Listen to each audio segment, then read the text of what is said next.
How are you all doing? Welcome to All Top 10. Today we're going to talk about 10 steps you can take to fix your finances and get good at handling money. This video is for you if you feel like you can't handle your money or if you don't know where to start. These 10 steps will help you get your money under control and get back on track. Then let's get going. Number 1. Set financial goals. Setting some financial goals is the first step to getting your money in order. What do you want to do with the money you have? Do you want to buy a home, right? Save for old age? Get out of debt? Once you know what your goals are, you can start to make a plan to reach them. Here are some tips for setting financial goals. Don't be vague.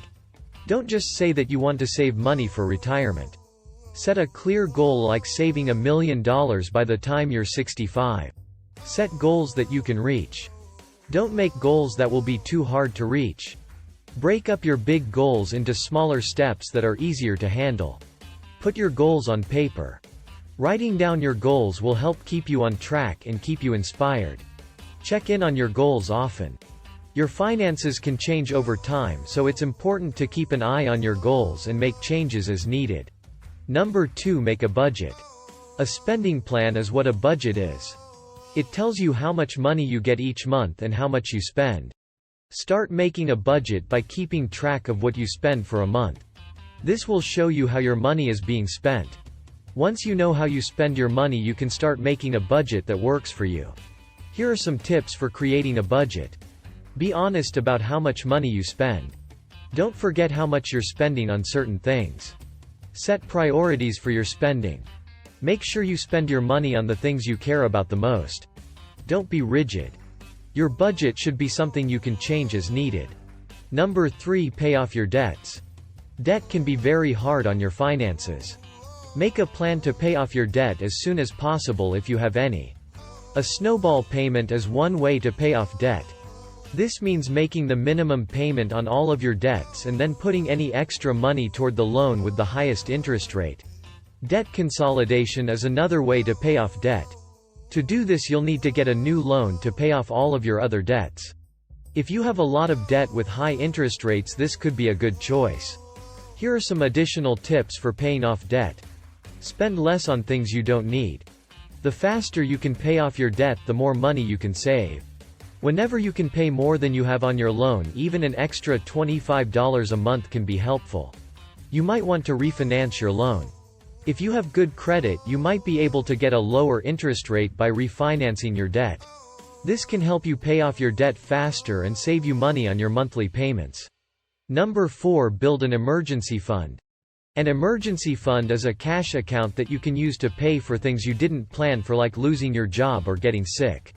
Aim to save enough money in your emergency fund to cover at least 3 to 6 months of living costs.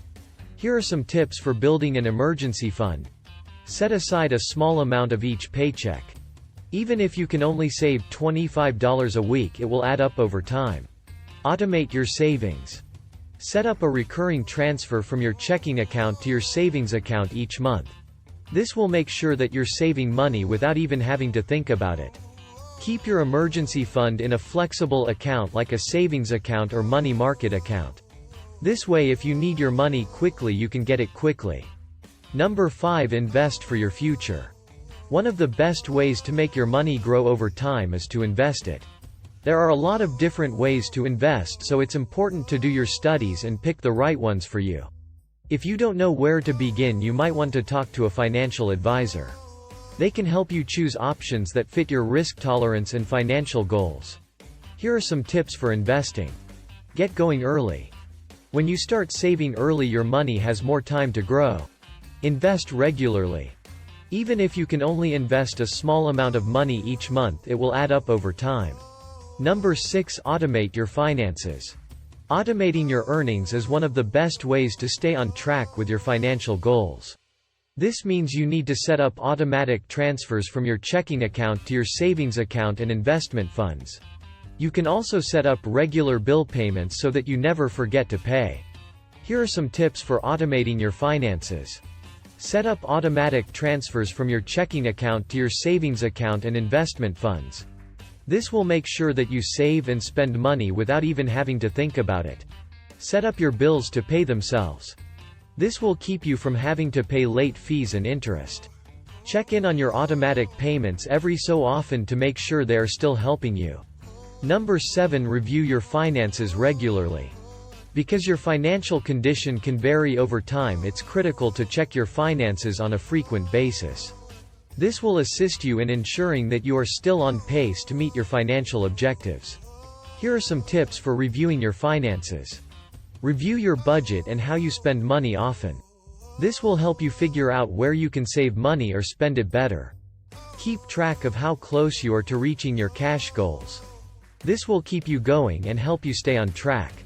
Make any changes you need to your spending and financial plan. Your money situation can change over time, so you need to be able to adapt. Number 8. Get professional help if needed. Don't be afraid to get help from a professional if you can't figure out how to fix your finances on your own. A financial advisor can help you make a budget, pay off debt, save money for the future, and do other things as well. Here are some tips for finding a financial advisor. Ask for recommendations from friends, family, or colleagues. Interview multiple financial advisors before choosing one. Make sure the financial advisor is a fiduciary, which means they are legally required to work in your best interests. Number 9. Please be patient. It takes time and work to get your finances in order. If you don't see effects right away, don't give up. Just keep at it and you'll get where you want to be financially. Number 10. Celebrate your successes. Make sure to celebrate as you meet your financial goals. This will keep you going and give you the drive to keep going. If you do these 10 things, you'll be able to fix your finances and become good with money. Just keep in mind to be patient and steady, and you'll get to where you want to be financially. Here are some additional tips for getting good with money. Learn as much as you can about money. When it comes to money, the more you know, the better choices you can make. Be mindful of your spending. Be aware of where your money is going and make sure you're spending it on the things that are most important to you. Live below your means. Spend less money than you earn and save the difference. Make money a priority. Don't put off saving for retirement or paying off debt. Make sure you're making progress towards your financial goals each month. It takes time and work to get good with money, but it's worth it. By taking the steps and using the tips above, you can reach your financial goals and live a better life.